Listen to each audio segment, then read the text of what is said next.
Chapter 7. The Key of the Garden. 2 days after this, when Mary opened her eyes, she sat upright in bed immediately and called to Martha. "Look at the moor! Look at the moor!" The rainstorm had ended, and the grey mist and the clouds had been swept away in the night by the wind. The wind itself had ceased, and a brilliant deep blue sky arched high over the moonlight. Never had Mary dreamed of a sky so blue. In India, skies were hot and blazing. This was a deep, cool blue, which almost seemed to sparkle like the waters of some lovely bottomless lake. And here and there, high in the arched blueness, floated small clouds of snow-white fleece. The far-reaching world of the moor itself looked softly blue instead of gloomy purple-black or awful dreary grey. "Ah," said Martha, with a cheerful grin. "The storm's over for a bit. It does like this at this time of the year. It goes off in a night, like it was pretending it had never been here, and never meant to come again. That's because the springtime on its way. It's a long way off yet, but it's coming." "I thought perhaps it always rained or looked dark in England," Mary said. "Ah, no," said Martha, sitting up on her heels among her black lead brushes. "Now, the sort. What does that mean?" asked Mary seriously. In India, the natives spoke different dialects, which only a few people understood, so she was not surprised when Martha used words she did not know. Martha laughed as she had done the first morning. "There now," she said. "I've talked broad Yorkshire again, like Mrs. Matlock said I mustn't. Now, of the sort means nothing of the sort. Slowly and carefully, but it takes so long to see it. Yorkshire's the sunniest place on earth when it is sunny.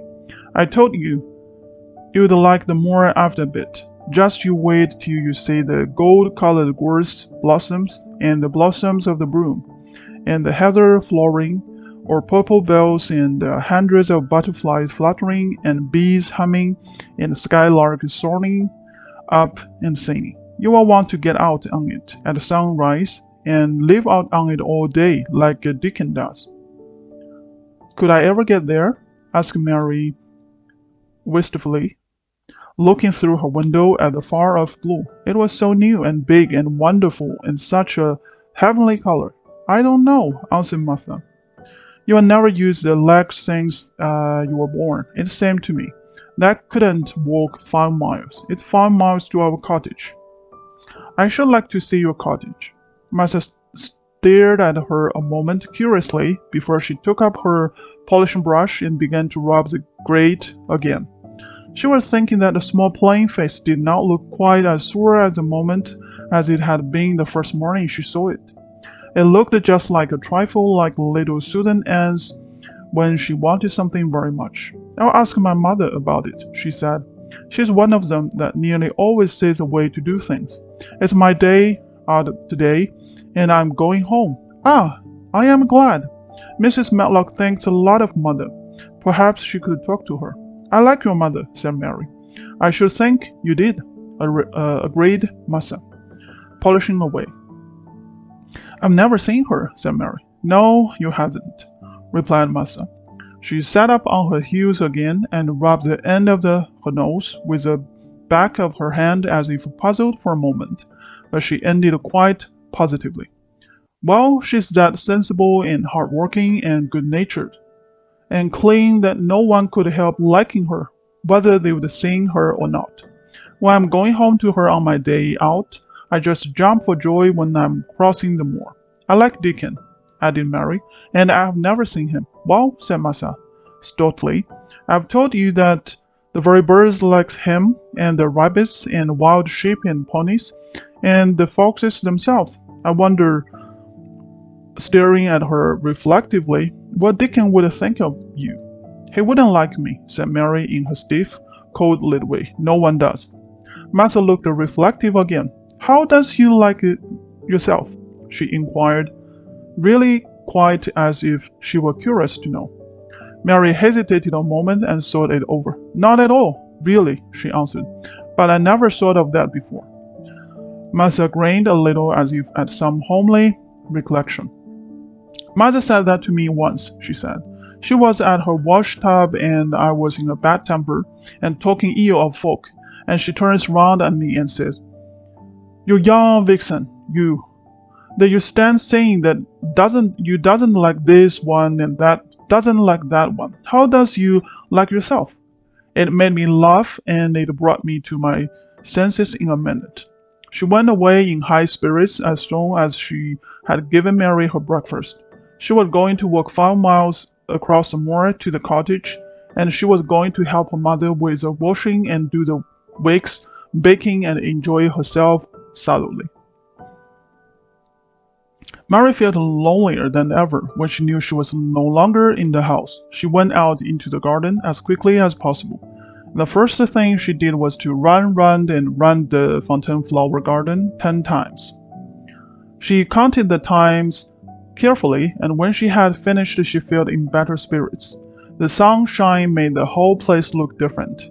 The high, deep blue sky arced over Misselthwaite as well as over the moor, and she kept lifting her face and looking up into it, trying to imagine what it would be like to lie down on one of the little snow-white clouds and float about.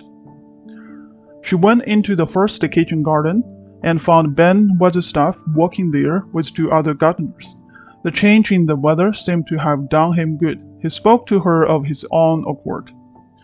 "Springtime's coming," he said. "Can't you smell it?"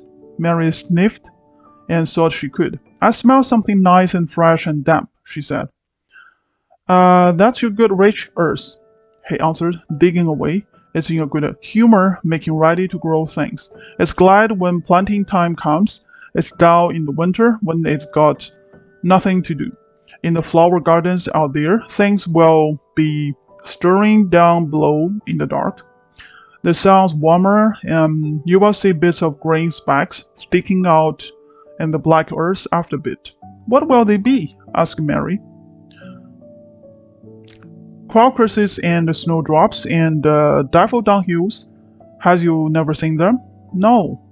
"Everything is hot and wet and green after rains in India," said Mary, "and I think things grow up in a night." "These won't grow up in a night," said Weatherstaff. "You will have to wait for them. They will poke up a bit higher here and push out a spike more there, and uncurl a leaf this day and another that. You watch them." "I am going to," answered Mary. Very soon she heard the soft rustling flight of wing again, and she knew at once that the robin had come again. He was very pert and lively, and hopped about so close to her feet, and put his head on one side, and looked at her so slyly that she asked Ben Weatherstaff a question. "Do you think he remembers me?" she said. "Remember you?" said Weatherstaff indignantly. "He knows every cabbage stump in the gardens, let alone the people. Has never seen a little wench here before, and he's bent on finding out all about you. There's no need to try to hide anything from him." "Are things stirring down below in the dark in that garden where he lives?" Mary inquired. "What garden?" grunted Weatherstaff, becoming surly again. "The one where the old rose trees are." She could not help asking, because she wanted so much to know. "Are all the flowers dead, or do some of them come again in the summer? Are there ever any roses?" "Ask him," said Ben Weatherstaff, hunching his shoulders toward the robin. "He's the only one as knows. No one else has seen inside it for 10 years. 10 years was a long time, Mary thought. She had been born 10 years ago. She walked away, slowly thinking. She had begun to like the garden just as she had begun to like the robin, and Dickon and Martha's mother. She was beginning to like Martha too. That seemed a good many people to like, when you were not used to liking. She thought of the robin as one of the people. She went to her walk outside the long, ivy-covered wall over which she could see the treetops. And the second time she walked up and down, the most interesting and exciting thing happened to her, and it was all through Ben Weatherstaff's robin. She heard a chirp and a twitter. and when she looked at the bare flower bed at her left side there, he was hopping about and pretending to peck things out of the earth to persuade her that he had not followed her. But she knew he had followed her, and the surprise so filled her with delight that she almost trembled a little. "You do remember me," she cried out. "You do. You are prettier than anything else in the world." She chirped and talked and coaxed, and he hopped and flirted his tail and twittered. It was as if he were talking. His red waistcoat was like satin, and he puffed his tiny breast out and was so fine and so grand and so pretty that it was really as if he were showing her how important and like a human person a robin could be. Mistress Mary forgot that she had ever been contrary in her life when he allowed her to draw closer and closer to him, and bend down and talk and try to make something like robin sounds. Oh, to think that he should actually let her come as near to him as that! He knew nothing in the world would make her put out her hand toward him, or startle him in the least tiniest way. He knew it because he was a real person, only nicer than any other person in the world. She was so happy that she scarcely dared to breathe. The flower bed was not quite bare. It was bare of flowers because perennial plants had been cut down for their winter rest, but there were tall shrubs and low ones which grew together at the back of the bed, and as a robin hopped about under them, she saw him hop over a small pile of freshly turned up earth. He stopped on it to look for a worm. The earth had been turned up because the dog had been trying to dig up a mole, and he had scratched quite a deep hole. Mary looked at it, not really knowing why the hole was there, and as she looked, she saw something almost buried in the newly turned soil. It was something like a ring of rusty iron or brass. And when the robin flew up into a tree near by, she put out her hand and picked the ring up. It was more than a ring, however. It was an old key which looked as if it had been buried a long time. Mistress Mary stood up and looked at it with an almost frightened face as it hung from her finger. "Perhaps it has been buried for 10 years," she said in a whisper. "Perhaps it is a key to the garden."